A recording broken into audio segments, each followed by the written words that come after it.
c'est un trip très instrumental, le jazz. Et tous les jazzmen, ils jouent tout le temps pour jouer avec les jazzmen. Il faut écrire. Il n'y a aucun jazzman qui va venir s'asseoir pour toi, que tu lui dictes comme chez nous au pays. Yo, Robeta, allez, le guitariste sait, puis non, on a occuper ça, tu vois, et si tu n'écris pas, le jazzman, il va te dire, tu vas payer mon temps combien? L'écriture, c'est très différent de l'interprétation.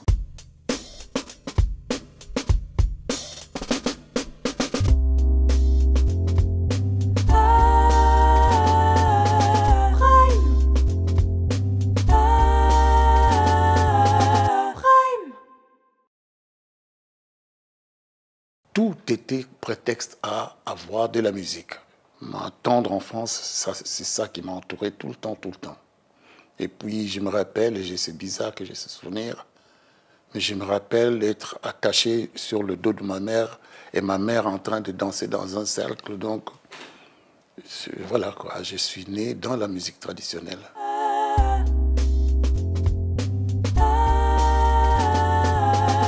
J'ai un parcours très atypique. J'ai commencé, j'étais allé au ballet, plutôt au petit séminaire parce que je voulais devenir prêtre.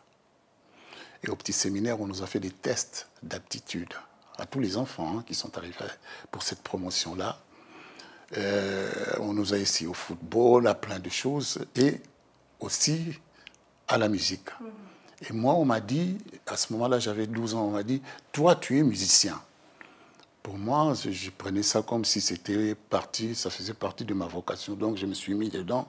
Et ensuite, quand je suis sorti du petit séminaire et que je n'avais plus de piano, il y a une sœur qui m'a offert une guitare. Ce n'est pas la rumba qui m'a attiré à la guitare. J'ai fait plutôt du rock. Wow.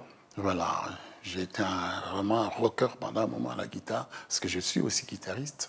Ça, c'était avant que j'aille à l'université, où j'étais vers la vingtaine. Et à côté de là où j'habitais, il y avait une boîte de nuit qui s'appelait l'Afro Mogambo. Et les boîtes de nuit, c'était en fait réservé aux expatriés. Et le principe, c'était que les clients amenaient leurs disques préférés au chef d'orchestre de cette boîte de nuit. Les musiciens apprenaient, c'était un groupe qui jouait tous les standards du monde, du brésilien, de l'américain, du sénégalais, et même de la rumba de temps en temps. Mais habitant à côté d'eux, souvent j'écoutais un peu, j'entendais leurs répétitions. Et le chef d'orchestre qui s'appelait Gérard Kazembe m'avait remarqué, puisque je faisais du rock. Et donc, quand un jour à l'UNIF, j'allais au réfectoire, et puis j'ai vu une voiture qui s'est arrêtée à côté de moi. Et petit, viens voir un peu, toi tu es Ray? Non, j'ai dit ouais. Il me dit, est-ce que tu peux me rendre service? J'ai dit, si c'est possible, parce que moi je le connaissais, lui c'était un grand chanteur. Il me dit, mon guitariste, lead, a foutu le camp. Donc je suis dans la merde. Est-ce que tu penses que tu peux venir m'aider? Oh. J'avais mon cartable avec mes bouquins. J'ai réfléchi pas très longtemps d'ailleurs. J'ai dit, ok, on y va. Et je suis monté dans sa voiture. Je n'ai même jamais récupéré mes vêtements, quoi.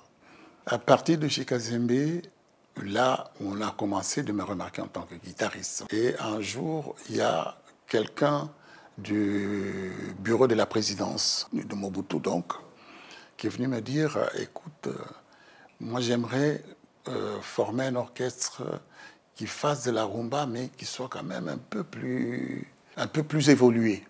Voilà le genre de terme qu'il a utilisé. Et il a nommé ça Baby National. Brusquement, donc j'étais chef d'orchestre d'un groupe qui s'appelait le Baby National. On a fait quelques musiques de rumba avec notamment Pongolov et Abeti Masikini. Et puis, comme ce monsieur travaillait à la présidence, un jour il me dit, tu sais qu'on va avoir un gros événement l'année prochaine. Et là, on était au début 73. Il va y avoir un combat entre Ali et Foreman. Et le président a décidé qu'il faut que le Congo ait un ballet qui puisse montrer la magnificence du pays. J'ai dit, ouais, d'accord, il faut une musique. Donc, nous pensons que toi, tu pourrais former un groupe musical. Tu sais, former un groupe musical à partir d'un pays qui fait 4 fois et demi la France, c'est quand même pas une partie de plaisir, quoi. J'ai dû faire plein de... Je te passe les détails, des voyages à travers le pays, chercher des musiciens, les mettre ensemble. Et quand ça a commencé de bien marcher, ils m'ont dit, et maintenant, le président voudrait aussi un opéra.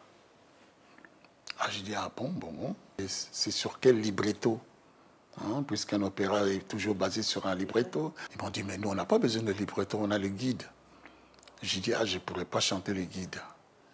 Alors, ça a été du jour au lendemain. Tout ce que j'avais, maison, tout a été arraché.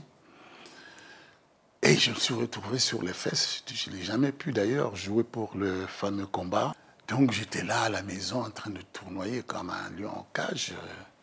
Et c'est là que j'ai reçu une invitation des États-Unis. C'est de là qu'a commencé l'aventure avec Stuart Copeland. L'invitation que j'ai reçue, c'est à cause d'un disque que j'avais fait avec un groupe que j'ai essayé de former qui s'appelait les Yatoupas. Et j'avais fait un morceau qui s'appelait Koteja, qui est basé sur le mode Luba. C'est un mode musical, c'est un pentatonique qui fait... Tu vois, c'est un mode donc qui fait...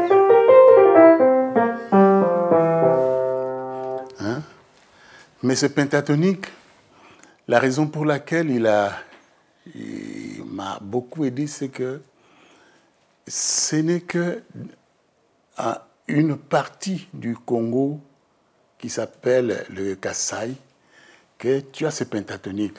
Tout le reste, à travers l'Afrique, il y a ce pentatonique ici. Et ce morceau, Koteja, Stuart Copeland est tombé amoureux de ça. Ah, il était vraiment complètement fou de ce mode parce qu'il n'avait jamais entendu cette manière de jouer un pentatonique. Moi, j'ai accepté d'être classifié jazzman. J'ai lu un jour un interview de Miles Davis qui disait « Le jazz n'est pas une musique, c'est une attitude. C'est une attitude de liberté face à la musique. » C'est là que je me suis dit, bon, mais là, du coup, je deviens jazzman maintenant, parce que je me sens la même liberté, rythmiquement, dans ma tête. Donc, tu vois, le jazz, c'est plus dans l'interprétation que dans l'écriture. C'est cette liberté, justement, de jouer librement.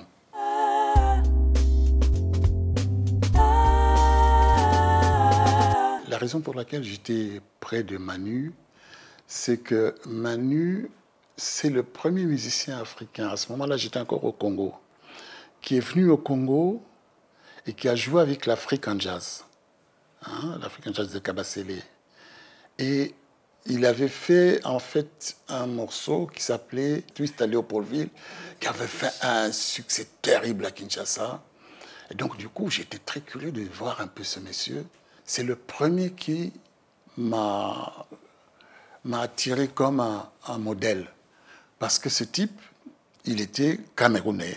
Dans son accent, sa manière de parler, tu sentais que c'était un Camerounais. Mais quand il jouait la musique, il pouvait jouer autant avec des Français, des Camerounais, et du jazz, que de l'African Jazz. Et puis je me suis dit, oh, mais donc c'est faisable, quoi. C'est faisable de ne pas être coincé dans un style musical.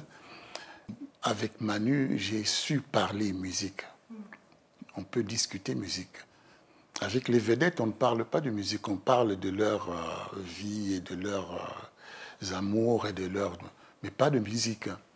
Manu a amené quand même quelque chose de formidable ici. Une génération qui n'est pas allée vers la musique pour le végétariat, qui est allée pour l'amour de ce métier, puisque c'est un métier.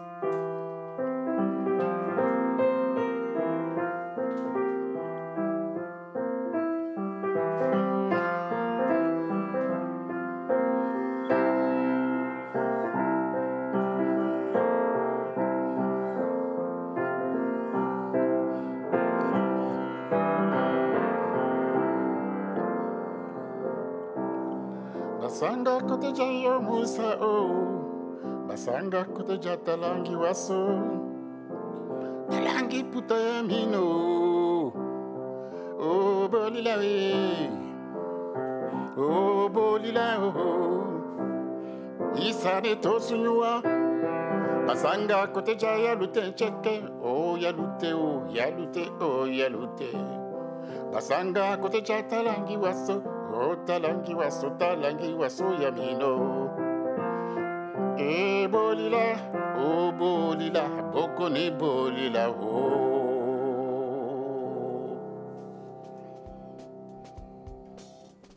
Ça, c'est côté ja.